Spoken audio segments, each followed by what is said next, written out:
নমস্কাৰ Assam current affair সিৰিজৰ আজি আমাৰ পাৰ্ট 19 আমাৰ অলপমান গেপ হৈ গ'ল মাজত কিন্তু এটা বস্তু মন কৰিব যে বৰ বিশেষ ইম্পৰ্টেন্ট নিউজ অহা নাছিলে এইকেইদিন আৰু যি দুই এটা আছিলে আমিতো এমচিকিউত কৰি দিছো ঠিক আছে তথাপিও যিবোৰ আছে ইম্পৰ্টেন্ট সেপ্টেম্বৰ এণ্ডত বা অক্টোবৰৰ 15-20 লৈকে সেইবোৰ আমি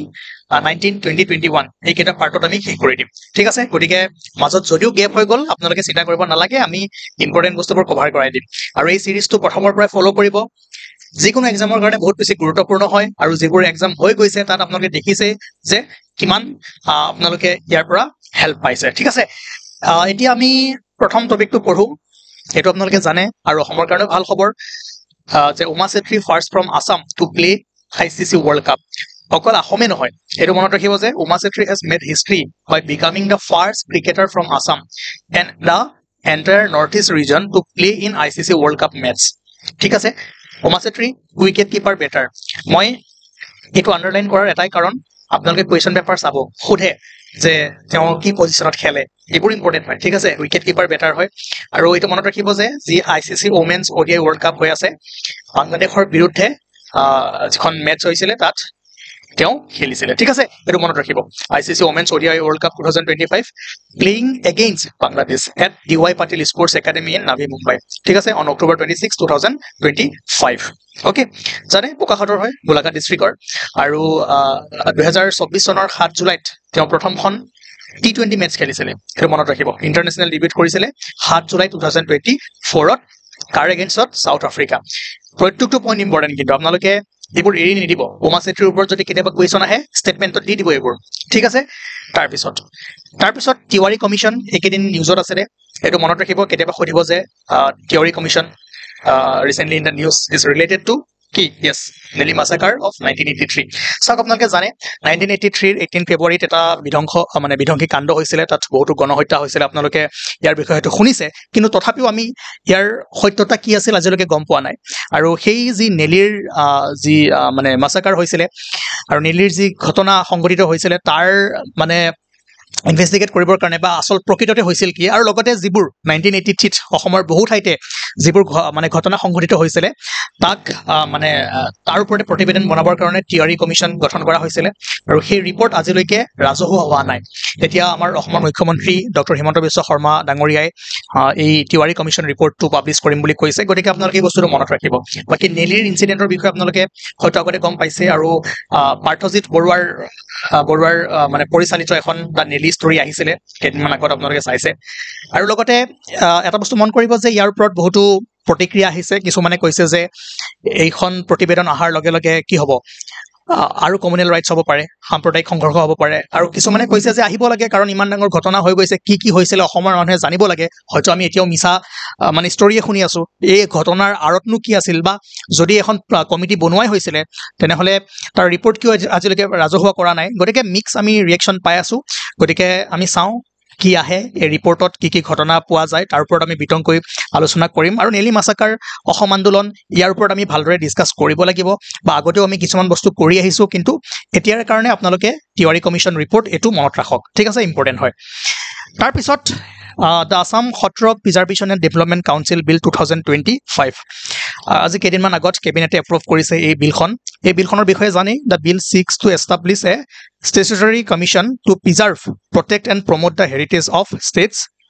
সত্ৰসমূহ আৰু এইটো মনত ৰাখিব যে the commission is to have quasi judicial power okay it will handle land dispute pertaining to Sotras issue directives to district authorities and ensure protection of Sotra lands from enforcement জানে আজিকালি আমাৰ অসমৰ যিমানবোৰ সত্ৰ আছে বেছিভাগেই দখল হৈ আছে গতিকে সত্ৰক প্ৰিজাৰ্ভ কৰিবৰ কাৰণে তাক প্ৰমোট কৰিবৰ কাৰণে বা যিবোৰ ভূমি বেদখল হৈ আছে বা ভূমি ৰিলেটেড যিমানবোৰ সমস্যা হৈ আছে ইয়াক যাতে অতি সোনকালে সলভ কৰিব পাৰে বা ইয়াৰ ওপৰত চকু ৰাখিব পাৰে তাৰ কাৰণে এই এখন বোৰ্ড বনোৱা হ'ব আৰু এই বোৰ্ডখনৰ ওপৰত বহুত পাৱাৰ থাকিব ঠিক আছে তেওঁলোকে নিজেই ডিসিশন ল'ব পাৰিব লগতে এইটো কোৱাসি জুডিশিয়েল পাৱাৰ্স মই ইয়াতে লিখা হৈ আছে এইটো মনত ৰাখিব ঠিক আছে লগতে এইটো মনত ৰাখিব যে it will also undertake digitisation of records lands manuscripts artifacts to promote Kshatriya arts and heritage tourism and establish a dedicated fund for conservation. আৰু এই কমিশনখনত কোন থাকিব yes a retired high court judge যি চেয়াৰপাৰসন হ'ব ইম্পৰ্টেণ্ট হয় মনত ৰাখিব হা এ ৰিটায়াৰ্ড সেক্ৰেটাৰী লেভেল অফিচিয়েল আৰু দুজন সত্ৰাধিকাৰ থাকিব ঠিক আছে nominated by the state government আৰু মনত পৰিছেনে yes the Khatra Commission one of the recommendation of the high level committee on clause 6 of the Assam Accord led by Justice Biplab Kumar Sharma মনত পৰিছে আমি যেতিয়া 92nd series পঢ়ি আছিলো তাতে এবাৰ বাজেটটো আহিছিলে বা বিপ্লৱ কুমাৰ কমিটিৰ আমি প্ৰতিবেদন যেতিয়া আমি ভালদৰে ডিসকাস কৰি আছিলো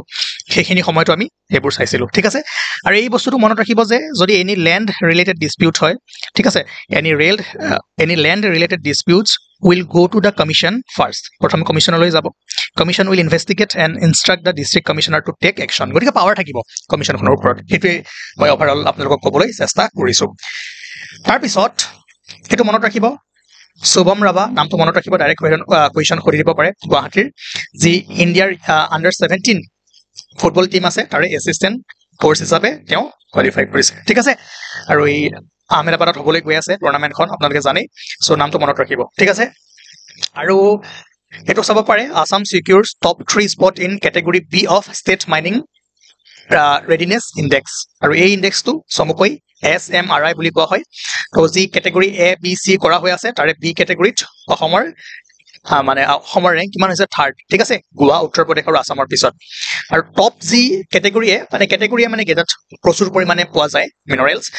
গটিকে ক্যাটেগৰিয়ে কি হ'ব মধ্য প্ৰদেশ ৰাজস্থান এণ্ড গুজৰাট ক্যাটেগৰি বি তেনেকৈ গোৱা উত্তৰ প্ৰদেশ আসাম সো ক্যাটেগৰি সি পাঞ্জাব উত্তৰাখণ্ড ত্ৰিপুৰা এটো মনত ৰাখিব যে the ministry of mines has release the SMRI and state rankings which is significant step to এটো মনত ৰাখিব encourage mining sector reforms in the state ঠিক আছে মানে কিমানখিনি অলৰেডি ৰিফৰ্ম হৈছে বা কিমান কৰা গৈ আছে তাৰ পৰা কিমানখিনি উন্নতি সাধন হৈছে এই সকলোবোৰ দিক চালি জাৰি চাই ৰেংকসমূহ বনোৱা হৈছে ঠিক আছে তাৰ পিছত জানে ৰৈ বিনালে মানে ৰেকৰ্ড কৰিছে আৰু তো বহুত ৰেকৰ্ড কৰিব পৃথিৱীৰ আটাইতকৈ মানে যিমানবোৰ ৰেকৰ্ড আছে সকলোবোৰ ভাঙি দিব লাগে আমি এটোই বিচাৰো কাৰণ জুবিনদাৰ অকল ৰৈ বিনালেই নহয় জুবিনদা জীয়াই থাকোতেও যি কৰিছিলে মিছন চাইনা কাঞ্চনজংঘা সকলোবোৰেই ৰেকৰ্ড মানে ব্ৰেক কৰিছিলে আমি সকলোবোৰ চাইছো আৰু সকলোৱে চাব লাগে কাৰণ আমাৰ অসমৰ একমাত্ৰ ডাইৰেক্টৰ একমাত্ৰ সিংগাৰ একমাত্ৰ এক্টৰ তেওঁ সকলোবোৰ আছিল ঠিক আছে গতিকে যদি মোক খুদে যে অসমৰ বেষ্ট এক্টৰ কোন yes জুবিন গাৰ্গ ডাইৰেক্টৰ কোন জুবিন গাৰ্গ প্ৰডিউচাৰ কোন জুবিন গাৰ্গ সিংগাৰটো তেওঁ ক'বই নালাগে 40000 সং পৃথিৱীত কোনো গাব পৰা নাই লগতে তেওঁ কি আছিলে কি মানুহ আছিলে অসমৰ প্ৰত্যেকজন মানুহৰ লগত কেনেকৈ কানেক্ট হৈ আছিলে এবোৰটো মই ক'ব নালাগে সকলোৱে জানে আৰু আমি পাৰ্সোনালি বহুত মানে অসমে বহুত ডাঙৰ বস্তু হেৰুৱাই দিলে বিশেষকৈ আমি যিখিনি আছো বা আমাতকৈ ওপৰৰ যিখিনি চাম আছে ধৰক যিসকলে জুবিনৰ লগত ডাঙৰ হৈছে আমিতো মৃত্যু নোহোৱা পৰ্যন্ত পাহৰিব নোৱাৰিম এই দুখটো আমাৰ লগত গুচি যাব কি কৰিব লাগিব আমিও কৰি আছো যিমান পাৰো আমি মানুহক সহায় কৰিম গছপুলি ৰুম প্ৰকৃতি সংৰক্ষণ কৰিম জুবিনৰ আদৰ্শবোৰ যাতে সদায় জীয়াই থাকে আমি যাতে জুবিনদাক সদায় আমাৰ মাজত ৰাখিব পাৰো এইটোই আমাৰ কাৰণে ডাঙৰ মানে কাম হ'ব ঠিক আছে আমি ভালদৰে পিছত কথা পাতিম আৰু তো মই আজি আৰু আগবঢ়াই নিব নোৱাৰিম কাৰণ জানি কি কম আৰু ঠিক আছে আপোনালোকে আমি নেক্সট আকৌ লগ পাম কেইটামান টপিক ৰৈ গ'ল কিন্তু বাট কি কম জয় জুবিনদা এটা ডাঙৰ আমাৰ মানে লছ বুলি কম হিউজ লছ অসমৰ তেওঁ থাকা হয় আৰু ভাবক আৰু 30 বছৰ ধৰি থাকিলে হয় যবি হোক পৃথিৱীত মই আৰু মানে ভৰপা ৱৰ্ড আৰু নোলাব সৰি ওকে আপোনালোকে এই দুটা কৰিব মই হোমৱৰ্ক দিলো question number 1 and question number 2 আৰু যিকেইটা টপিক ৰৈ গ'ল আমি কালিলৈ পঢ়িম আজি আৰু মোৰ মুড নাই সেশনটো আগুৱাই নিয়াত সো আপোনালোকে আৰু কিছুমান চাই থব আমাৰ জুবিনদাৰ যিবোৰ সিনেমা আছিল অকল মিছন চাই নাই নহয় 1998 ৰ পৰা যেতিয়া আমি জন্মই হোৱা নাছিলো তাৰ আগৰ পৰাই আমিতো কিমান 2000 ৰ পিছত জন্ম হোৱা মানুহ তাৰ আগতে হিয়া দিয়া নিয়াৰ পৰা আৰম্ভ কৰি বা আগতে যিবোৰ কৰিছিলে 1992 ত যেনেকৈ জুবিনদাৰ আবিৰ্ভাৱ হৈছিলে এই সকলোবোৰ ষ্টৰী আমি ভালদৰে কেতিয়াবা পঢ়িব লাগিব আৰু জুবিনদা অবিহনে অসমীয়া সিনেমা জগতখন হয়তো কেতিয়াবাই মানে তল পৰি গ'ল হয় ঠিক আছে সো জতিন জুবিন মুনিন তাৰ পৰাই ষ্টাৰ্ট হৈছিলে আৰু প্ৰত্যেকখন মানে সিনেমাত জুবিনদা জড়িত থাকে তেওঁৰ গান অবিহনেতো নহলেই হয় ঠিক আছে গতিকে জতিন জুবিন মুনিনৰ যি জুৰি আছিলে তাৰ পৰাই আৰম্ভ কৰি কাঞ্চনজংঘা মিছন চাইনা ৰৈ বিনালে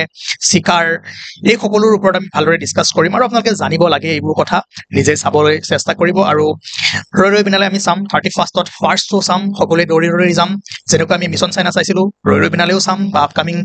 জুবিনদাৰ যদি কিবা প্ৰজেক্ট আছিল আধৰুৱা হৈ আছিল তাকো যাতে সম্পূৰ্ণ কৰি আমি চাবলৈ চেষ্টা কৰিম থ্যাংক ইউ জয় জুবিনদা জয় অসম আৰু আপোনালোকে